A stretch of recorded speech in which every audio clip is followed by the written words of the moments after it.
At ease, everyone. It's Mr. Eckroth, and I'm dressed up as Dwight David Eisenhower, the Supreme Allied Commander of Forces in Europe. And I would like to give you a tour of what's called the SHAEF, the Supreme Headquarters for the Allied Expeditionary Force in England, Dwight Eisenhower's headquarters. Now, I know how I've decorated my room isn't historically accurate as to what Eisenhower's headquarters would look like. However, it is symbolic and it's intended to give the students a certain mood that puts them sort of on track to learn a little bit more about World War II. So today, I'm going to give you a tour of my headquarters and tell you what we have going on as far as our Operation Overlord D-Day project. So we're going to start with the doorway. When you enter my room, it says Supreme Allied Commander Dwight D. Eisenhower. And that's me, of course, because, well, I like to be in charge. Room 108, that's the room number at the high school for my room. And I've labeled it the Briefing and Communications Room because the project the students will be doing will involve a presentation of the different aspects of D-Day. Notice it says SHAEF, Supreme Headquarters, Allied Expeditionary Force, and the flaming sword is the symbol of SHAEF Command where Eisenhower was working. Now, as we go around the room, I would like to show you a couple things right away. First of all, we have our red lamp for an air raid light, just in case we come under bombardment while we're making our presentations. In addition to that, I have some netting and an Army field desk. I'd like to thank Dale Bartnick for providing the Army field desk. In front of the field desk, since it is the communications room, we have a field phone. This belonged to the Wahpeton Science Department, who gave it away to Mason Goulet. I'd like to thank Mason Goulet for letting me borrow it this week. As we go around the room, I've got camouflage up on the wall. The camouflage is probably a little bit more reminiscent of Vietnam. It's almost kind of the tiger stripe camouflage, but good enough for me. The flags that I have on the wall symbolize the main Allied powers that were a part of D-Day. The British, they stormed two beaches, Gold and Sword. The Americans, the troops on D-Day, June 6, 1944, stormed beaches codenamed Omaha and Utah. The Canadians, they stormed Juno Beach, and not everybody knows about the great contributions that Canadian troops made. Part of D-Day, leading up to D-Day, the airborne drop behind enemy lines. I've got the flag of the 82nd Airborne and also the flag of the 101st Airborne, the Screaming Eagles.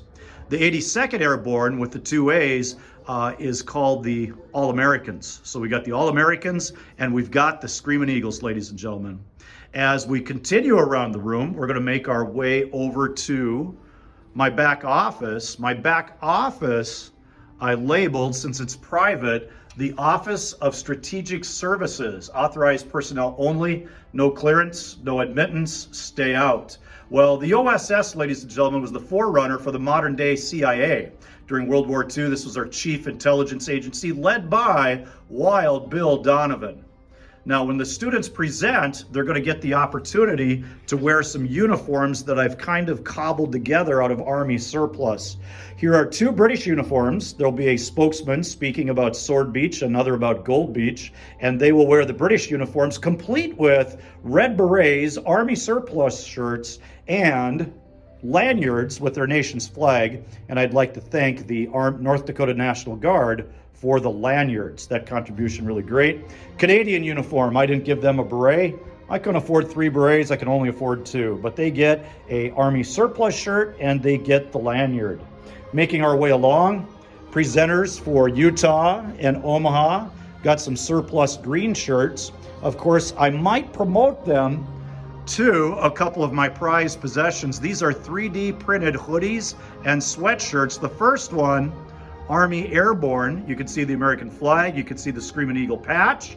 And the second one is a sweatshirt, 3D printed. It's actually a World War I uniform, but we're gonna cheat and use it as a World War II uniform.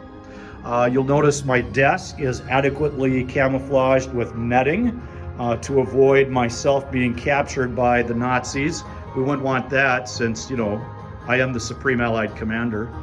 Over here, I got a newsreel going, getting ready for class so that they can see what Americans saw on the home front in the movie theaters, the newsreels. And then the front of the room, I've got some pretty cool stuff. I've got a stretcher donated by Draven Schillinger. Thank you, Draven, for donating that. That's awesome. Got a couple ammo boxes. They're empty, no ammo. I don't bring ammo or weapons to school.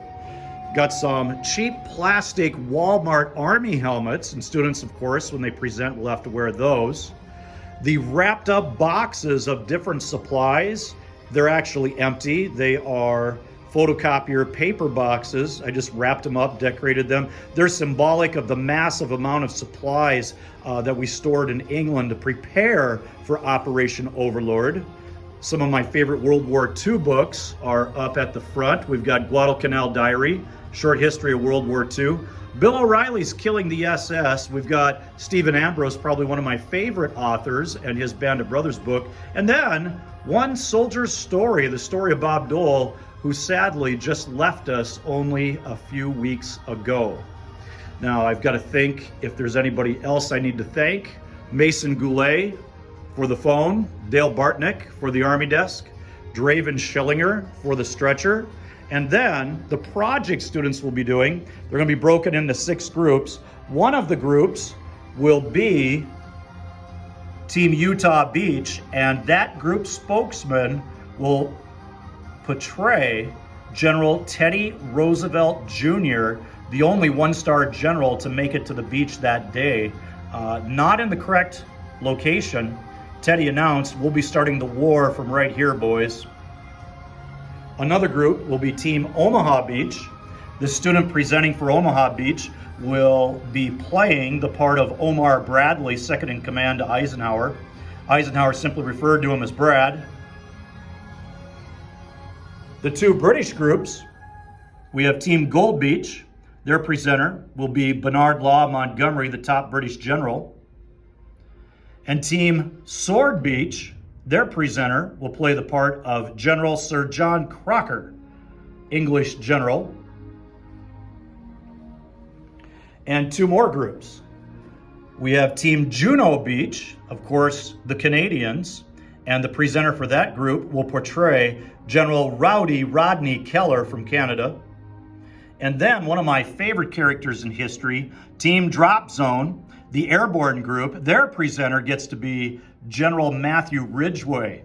Matthew Ridgway made all 3 airborne drops with his troops in World War II, parachuting into Italy, northern France, and later Holland. And then he went on to command the U.S. Army efforts in Korea after MacArthur was relieved by Truman.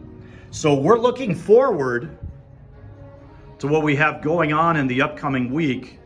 In less than 72 hours, students will be making their presentations up front to the entire class and get to work on some of their skills like public speaking, presenting information, running a PowerPoint, and so on.